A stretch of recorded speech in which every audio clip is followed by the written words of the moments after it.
Assalamu alaikum, peace be upon you all. This is your host Amina Ahmed and you're watching Next Gen. Here on Next Gen, our goal is to amplify the voices of young people, particularly young people who are change makers and addressing issues in the world and issues that are relevant to them. Today with us, we have Marya Bangash. And usually I do a little bit of an intro in the beginning and talk about the issue, but I think Marya is the type of person that I would love for the audience to hear immediately. She is so well accomplished. We've had Marya on the show before, about 2 years ago exactly, and we have her here again. We are honored to have you, Marya Bangash, who is the Education and Outreach Coordinator at Smile Canada Support Services. She is a first-year student at York University. Marya is co-chair of the Holland Bloorview Youth Advisor Council and a social media influencer who dedicates her time and energy to disability advocacy. Her work includes spreading advocacy, hosting presentations, workshops, and community conversations with community leaders, universities, hospitals, and various institutions on the importance of culturally responsive accessible support for racialized children and youth with disability. Marya, you have done so much work in the past 2 years. You know, we haven't really had much of a conversation in the past 2 years. So I am pleased to have you back on the show. Thank you so much, Marya, for being here with us today. Well, thank you so much for having me and thinking of me. It has been a long time. I'm happy to be back. Alhamdulillah. And Marya, congratulations on starting at York. How has that been? I mean, it has changed for you. I know you switched from what you were doing before. Tell us about that, your experience at York. Yeah, so I used to be a business student and I finished up my diploma, and what I thought was going to be my MBA in human resources, I turned out into going into York for human rights. So I am a second year student at York University studying human rights and equity studies. It's been an amazing time in the program so far. This is my first semester back on campus, and I've really been enjoying it. It's really nice to get back into school and have a social life again. It's been so long with COVID as well. I'm part of my uni's MSA now, and I'm getting back into the routine of being involved in my community more in person. And yeah, it's been really great. Right. And what initiatives, I mean, are you taking part in uni? I know you're involved. I see you everywhere, you know, your face everywhere. What are you doing at university right now? So right now at university, I guess my biggest role is being part of our MSA, our Muslim Student Association. So I am the director of accessibility. So a lot of my role is facilitating and making sure that all events and programs and things that we conduct are accessible, and making sure that my team is well equipped on how to make our spaces more accessible.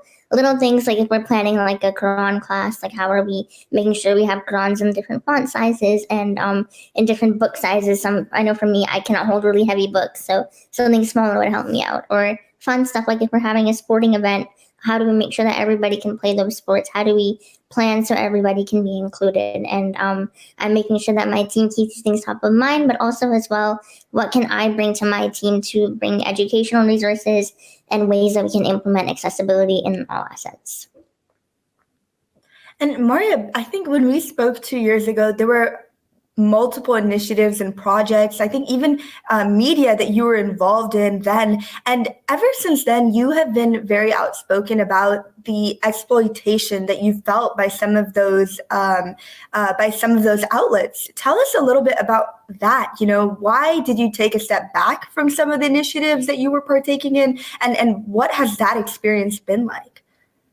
So I did take a bit of a break out of social media and TikTok and all that fun stuff for a while, because I realized I was being put in places where I wasn't particularly welcome, predominantly white spaces, and that wasn't where I wanted to be. I wanted to work in my own community, and initially I struggled a lot to get in my community and be involved in a more Muslim hemisphere. When I was working in mainstream Canadian outlets, I was being exploited and I was forced to hide my identity being Muslim. I wasn't allowed to talk about what that looked like. I wasn't allowed to talk about what it was like to be Pakistani or anything like that. It was just strictly me and my disability. And I was used as tokenism, as like the one person of color that they have used. And that was really sucky. And it wasn't fun working an 8-hour day and not getting paid a single penny for it. People deserve to be paid for the work that they do, especially activists. It is a labor of love to tell your trauma and tell your story, to the masses. And I deserve to have a roof over my head just as anyone else does, or have food to eat. And I can't get those things done if I'm not getting paid. But this is where Smile kicked in when I started working at Smile. It's been 2 years now, alhamdulillah, and I hope to go even more years than that. Working there has meant that I've been able to talk about my story, talk about my life and what it's like to have a disability, all my intersections, being Pakistani, being Muslim, growing up in an immigrant household. What does that mean for me and what does that look like? And I can use my intersections at the forefront of my work. So when I go and present in big universities here in Toronto, when I go to hospitals and talk to the healthcare team, how do you serve the Muslim families? Even training like the YMCA on how to like handle their children, how to make sure that everyone can play and have fun.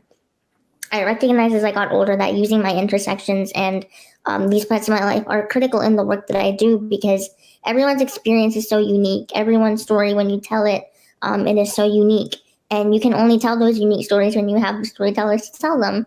So as much as I did take a step back in a moment to reflect, coming back into this space and owning it as my own and being able to work and share my stories has meant everything. I'm so glad that you've been able to find a space that is accepting of all of your identities and not just kind of focusing in on one and forcing you to kind of speak about only one identity while completely ignoring the rest. You mentioned Smile. What is Smile, Marya?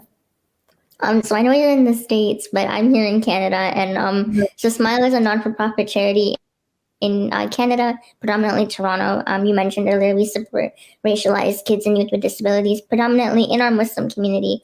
Alhamdulillah, when I joined Smile, we were supporting about 400.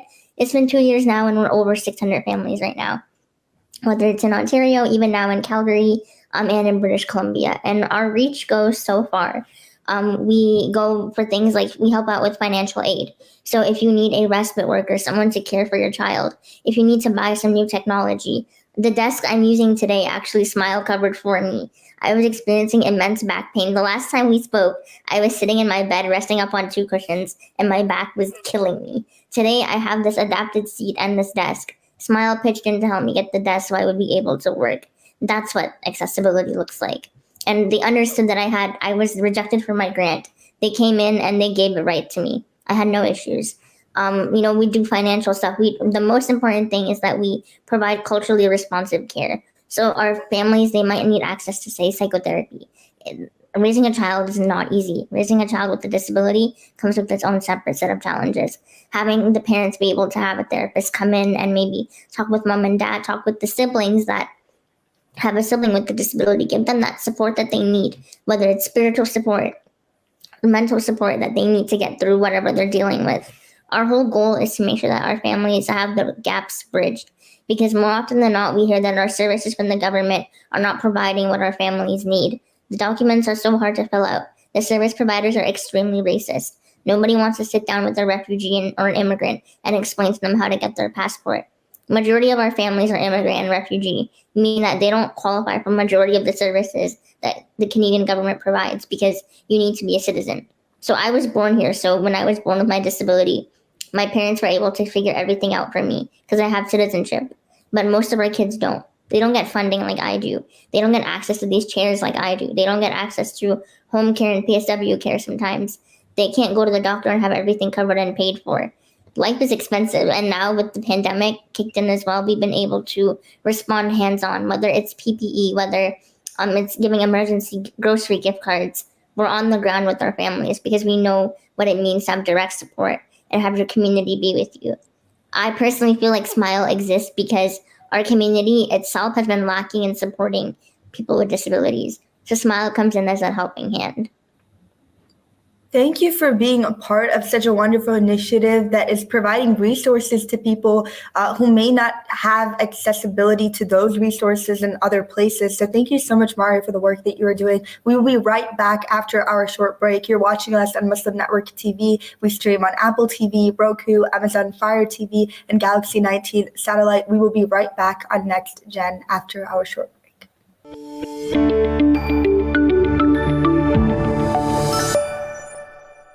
Next Gen. I am here with Marya Bangash, a disability advocate. Marya was speaking to us about her experience with Smile, the organization that she's been employed in for the past 2 years.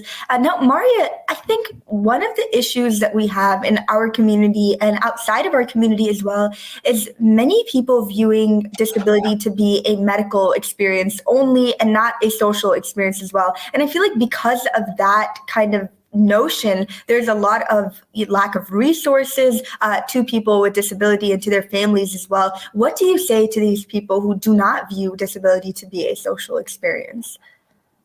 I'd say I think, we view disability as a human experience. So I think a lot of people forget that at some point in your life, you will have a disability, whether it's in your old age, you have cancer, you have any other type of illness. At some point in your life, somebody else will be taking care of you. When you started your life, somebody was taking care of you as a child and as a baby. And then you grow up and you become independent and you forget all about that care. And then as you get older and more fragile and more sick and your hairs are graying, it's then you remember the people that took care of you. Having a disability is no easy battle. There are hard days there and there are good days, but I think if our community saw it beyond just so and so can't walk or so and so has autism, and we viewed it as just a component of them, and we acknowledge that that component of them is sometimes hard. There are problems, there are issues that come up, but what do we do to support them? Because I feel like so many times our community will just be like, I feel so bad for them, and oh, their life is so hard and things must be so troublesome. Yeah, they are, but what are you doing to make that easier aside from throwing me this pity party that I definitely did not ask for? I'm somebody who's comfortable in my own skin, so I can say that. But some people aren't. Some people struggle to grasp their disability. And you treating them as a second class citizen or treating them as an other will bring them down even lower and make them isolate from your community.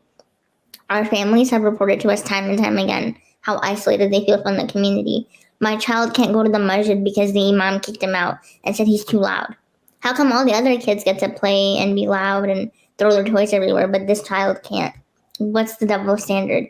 Or sometimes they'll say my child can't even get into the mosque. There's 10 stairs, and you have a wheelchair. They can't make wudu. They're not welcome at Sunday school. Why are we isolating our own community from our services that we offer? What does that say about us as people? It's not just and it's not right, and it's definitely unfair. Right. And you talk about how people kind of love to say things and to, throw pity your way, but, they don't have any action that comes with kind of helping families and helping people with disability, gain resources, go to Sunday schools, attend the masjid, just basic things that everyone should be able to do, everyone should have access to. What do you think we as individuals can do to contribute to a more accessible society? I think it definitely starts from top down, whether it be physical, right? You could make a masjid accessible. You can make them have no stairs. You could be able to have them make wudu. There's so much more that you can do, but I think it also comes from an attitude level and an organizational level. So I talked about this last week at my own university, actually at York. We were talking about what it means to be accessible mentally. So having an accessible mindset means that we don't treat accommodations as a barrier. It means that we don't treat accommodations like a burden, because oftentimes that can happen. When people be like, oh, I don't want to go in, I don't want to make this change, I don't want to do this thing, it's so much work. And that mentality is really harmful. That mentality is really painful, and it causes a lot of stress, and it makes things so difficult. Whenever we treat accommodations like this weight on our shoulders, it shows that we're isolating our community and we're clearly not prioritizing them. When we look at our organizations, what is it that we're missing, and what is it that we lack, and how is it that we're lacking in them?